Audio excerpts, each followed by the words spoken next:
What Mark Zuckerberg would do if he wanted to get out of debt fast. Mark Zuckerberg has never been one to romanticize financial struggle. Throughout his journey building Facebook from a Harvard dorm room into a trillion-dollar company, he's demonstrated a relentless focus on what actually moves the needle. When it comes to debt, Zuckerberg's approach would be radically different from conventional wisdom. He wouldn't tell you to cut out your daily coffee or feel guilty about small purchases. Instead, he'd apply the same systematic thinking that helped him scale one of the most successful companies in history. The first thing Zuckerberg would stop doing is treating debt like a moral failing. In numerous interviews, he's emphasized the importance of viewing problems through a lens of systems and leverage rather than emotion. Debt isn't about being bad with money. It's about having an inefficient system.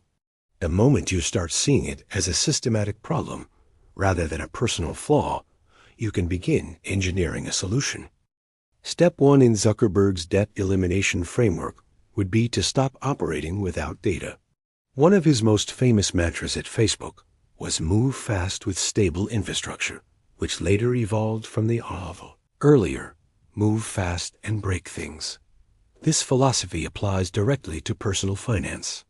Most people in debt have absolutely no idea where their money actually goes. They operate on feelings and rough estimates. Zuckerberg would immediately implement a tracking system, not to judge yourself, but to have real data about your financial infrastructure.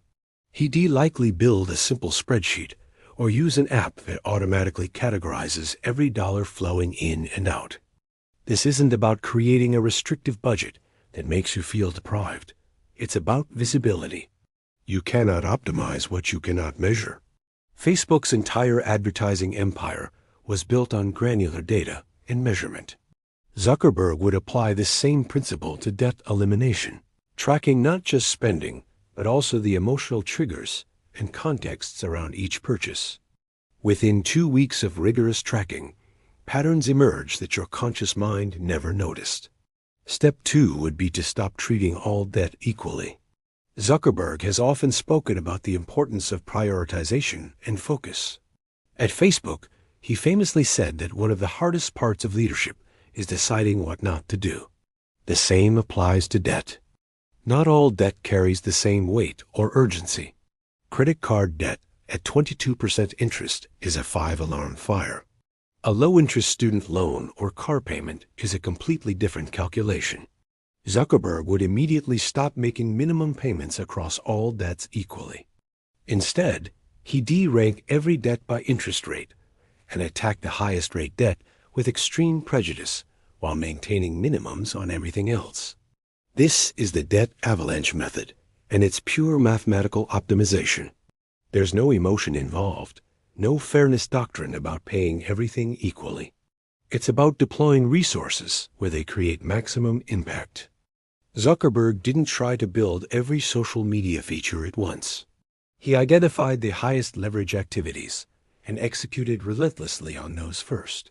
Step 3 in his framework would be to stop consuming content about getting out of debt and start creating value instead.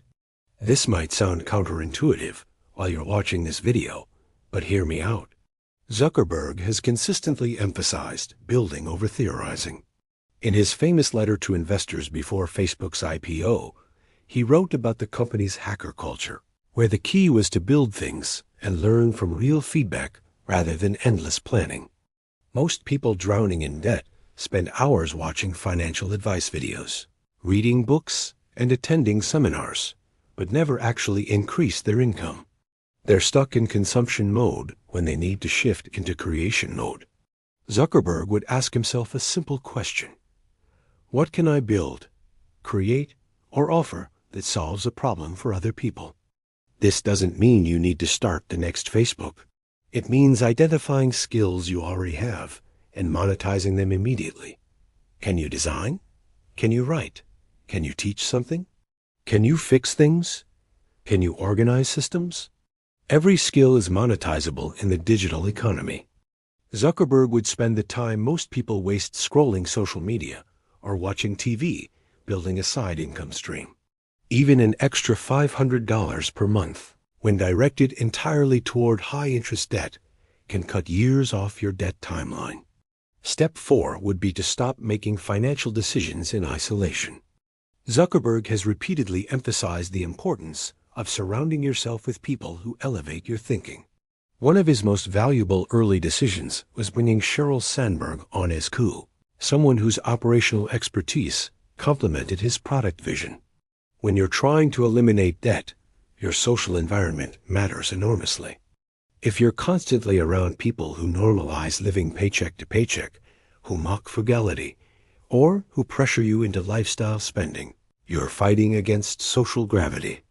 Zuckerberg would immediately audit his social circle and either find new communities aligned with financial discipline or have honest conversations with existing friends about his goals. This isn't about becoming a hermit or judging others.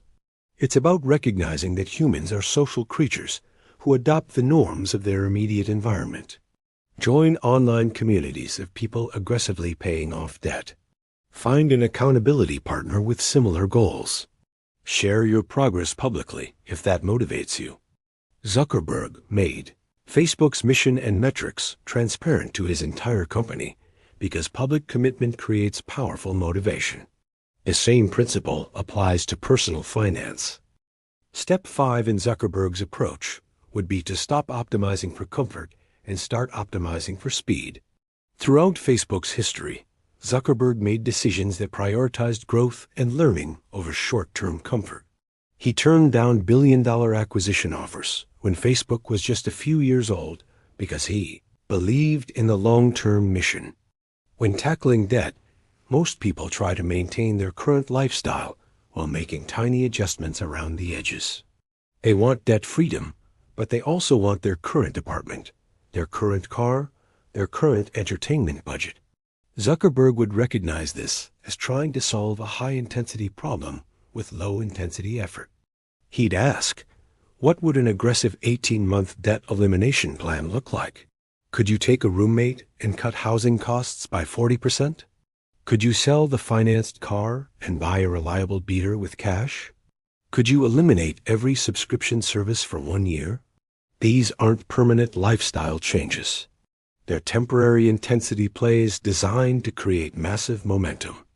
Zuckerberg lived in modest apartments well after becoming a billionaire because lifestyle inflation wasn't his priority. He'd apply this same discipline to debt elimination, recognizing that 18 months of discomfort beats 10 years of slow progress while interest compounds against you. The final step Zuckerberg would implement is to stop thinking about debt elimination as the end goal. In every interview about Facebook's evolution, Zuckerberg talks about missions and systems rather than finite objectives.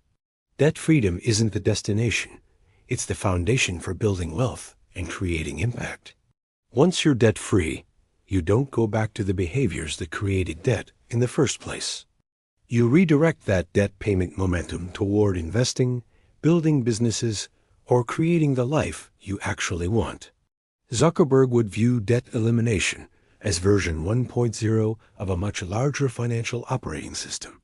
He'd already be planning what version 2 looks like, how to build passive income streams, how to increase skills that command higher compensation, how to create systems that make wealth building automatic. This forward-looking perspective creates motivation that extends beyond just getting to zero. You're not just escaping debt, you're building towards something meaningful. That's the difference between tactical execution and strategic transformation. Zuckerberg didn't just want to build a better social network. He wanted to connect the entire world. That expansive vision sustained him through countless challenges. Your vision needs to extend beyond debt freedom to sustained financial security and the freedom to pursue what matters most to you.